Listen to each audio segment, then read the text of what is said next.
साथीहरू नमस्ते। अहिले म रोल्पामा छु। अहिले रोल्पा आउँदा म अहिले यस्तो सानो यो बिरुवा देख्न सक्नुहुन्छ। यो काँडी काँडा भएको, यसलाई चाहिँ हामी बाल्यकालमा धेरै नै खाने गर्थ्यौँ र आज पनि मैले खाने प्रयास गरेको छु, खाने कोसिस गरिराखेको छु। बाल्यकालमा हामी जङ्गल जाँदा, गोठालो जाँदा यसलाई धेरै नै खानामा प्रयोग गरिन्थ्यो है। अहिले पनि म खाँदैछु। बाटोमा मैले भेटिहालेँ। यस्तै यो सानो कलिलो मुना हुँदा यसलाई चाहिँ यसरी लट्ठीले हानेर यसलाई काँडाहरू सबै केलाएर यसलाई एकताल यसको छाला पनि फ्याँक्नुपर्छ। फालेपछि यो खानामा एकदमै मिठो हुन्छ र तपाईँको ठाउँतिर यो पाउँछ अथवा पाउँदैन। यदि यसको ठाउँ अनुसार नाम फरक पर्न सक्छ। हाम्रोतिर यसलाई काँचुली भन्छ, तपाईँकोतिर के भनेर चिन्छ कमेन्ट बक्समा कमेन्ट गर्नुहोला।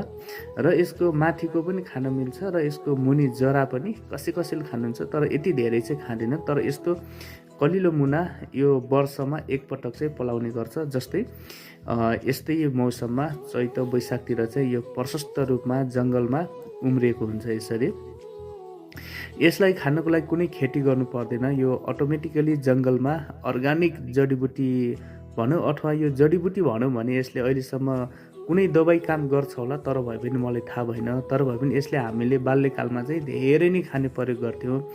यो जङ्गलतिर धेरै नै पाउँछ हाम्रोतिर है। यो तपाईँकोतिर पाइए पनि नाम फरक हुनसक्छ, तर यो अलिक धेरै किसिमको हुन्छ है। यो कुनै खाना चाहिँ एकदमै मिठो पनि हुन्छ, कुनै चाहिँ तर खानाको लागि सबै प्रयोग नै हुन्छ, तर कुनै धेरै मिठो गुलियो खालको हुन्छ भनेपछि कुनै यसको स्वाद चाहिँ भिन्नैको हुन्छ है। मैले खाएर पनि देखाउँछु तपाईँलाई यसरी खानुपर्छ केलाएर भन्ने कुरो बारेमा भिडियोमा पनि देखाएको छु।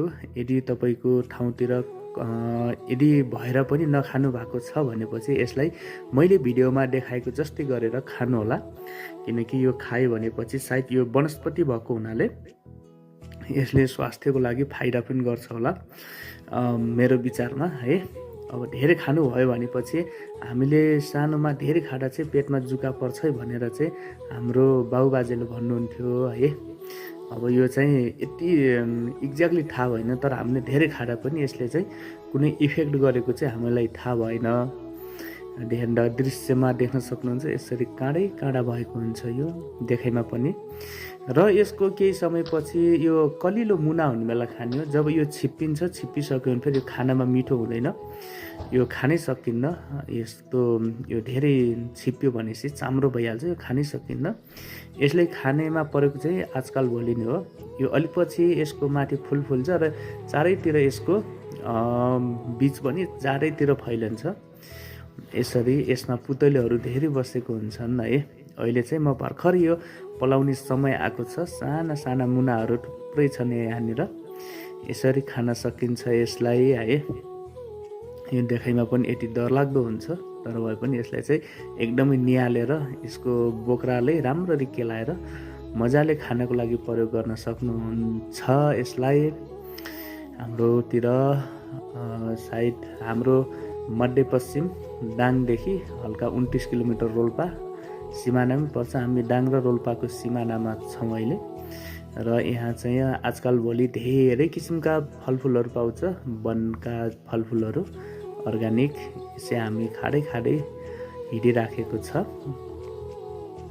आज मैले तपाईँलाई यो भिडियो देखाएको छु। यदि मेरो च्यानलमा नयाँ हुनुहुन्छ भने मेरो च्यानललाई सब्सक्राइब गर्नुहोला। मैले यस्तै खालको भिडियो